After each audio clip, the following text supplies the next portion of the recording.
যারা বাউল শিল্পীরা আছেন প্লিজ আপনারা গান করেন, কিন্তু আপনারা এমন কিছু করবেন না যেটার জন্য পুরো শিল্পী সমাজ লজ্জিত হয়। আপনাদের লজ্জার দায় কিন্তু আমরা নিব না। প্রভুকে নিয়ে টানাটানি করেন না প্লিজ। এটা আমাদের হৃদয়ে লাগে, বুকে আঘাত লাগে, এটা কেউ সহ্য করবে না। মা বাবার গালি সহ্য করা যায় না, সৃষ্টিকর্তাকে নিয়ে কিছু বললে তো তার বান্দারা চুপ থাকবে না।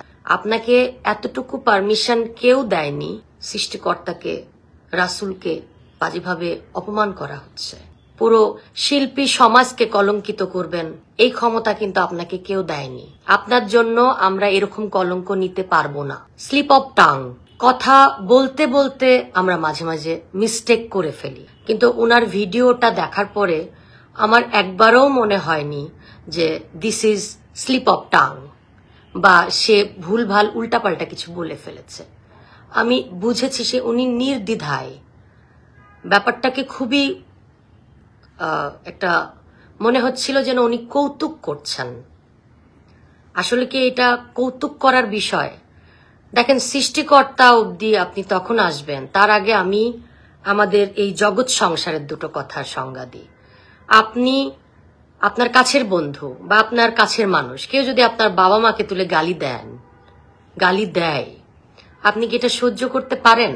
সঙ্গে সঙ্গে কিন্তু কি হয় বলেন তো, সঙ্গে সঙ্গে আপনাদের মধ্যে সম্পর্কের একটা ব্রেক চলে আসে। এটা কিন্তু ব্রেক চলে আসে কারণ আপনার বাবা মাকে তুলে যে গালি দিচ্ছে আপনি কিন্তু সহ্য করতে পারছেন না।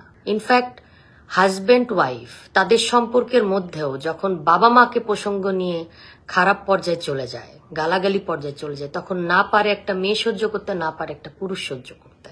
তো সেই জায়গায় যখন একজন মানুষ, সে একজন বাউল শিল্পী, সেই শিল্পী স্রষ্টাকে নিয়ে, আল্লাহকে নিয়ে এতগুলো বাজে কথা বলছে, তো এটা কিভাবে সহ্য করবো? দেখেন, আল্লাহর সাথে বান্দার সম্পর্ক অন্য লেভেলের।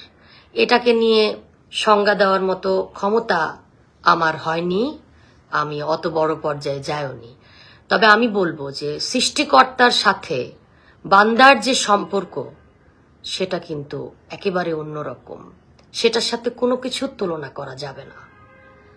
আমি এই কথাগুলো, এতগুলো কথা বলেছি শুধু এই কথাটাই বলার জন্য যে সৃষ্টিকর্তাকে নিয়ে এবং অন্য ধর্মের অন্য কাউকে নিয়েও কিন্তু বাজে কথা বলা যাবে না। আমাদের কোথাও কোনো হাদিস কোরআন এটা নেই।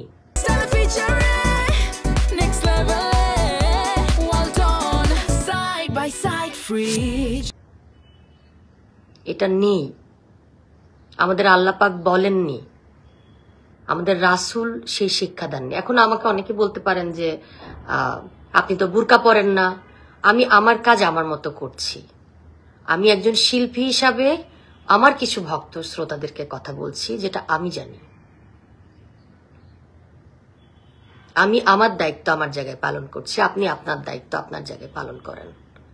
আপনাকে এতটুকু পারমিশন কেউ দেয়নি যে আপনি অন্য ধর্মীয় মানুষকে কটাক্ষ করে কথা বলবেন, বাজে কথা বলবেন, তাদের সৃষ্টিকর্তাকে নিয়ে বাজে কথা বলবেন, পুরো শিল্পী সমাজকে কলঙ্কিত করবেন।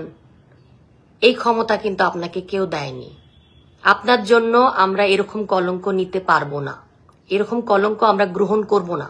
কারণ আমরা শিল্পীরা কিন্তু আপনাকে ভোট করি নাই, ভোট করে এটা বলতে বলিনি। কারণ আপনার জন্য আরো অনেক শিল্পীর এটা বদনাম। আমরা কখনো কোনো মানুষকে বাজে কথা বলি না, বাজে কাজের সঙ্গে থাকি না, আমরা আমাদের কর্ম নিয়ে ব্যস্ত থাকি। ওনার বিষয়টা আমি ভুল কেন বলছি, ওনার ভুলটা তো ভুল ছিল না। ওনার ভুলের ব্যাপারটা বলতেছি তো, যে একটা মানুষ ধরেন একটা কথা বলতে বলতে যে একটা রং একটা ওয়ার্ড ইউজ করে ফেলেছে, দিস ইজ কল মিস্টেক।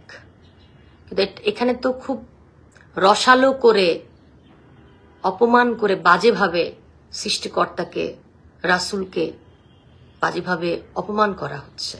মা বাবার গালি সহ্য করা যায় না, স্বামী স্ত্রীর সম্পর্ক ভেঙে যাচ্ছে, সেখানে সৃষ্টিকর্তাকে নিয়ে কিছু বললে তো তার বান্দারা চুপ থাকবে না, এটাই স্বাভাবিক। হাসবি আল্লাহ লা ইলাহা ইল্লাল্লাহু আলাইহি তাওয়াক্কালতু ওয়া হুয়াল রাব্বুল আরশিল আযীম।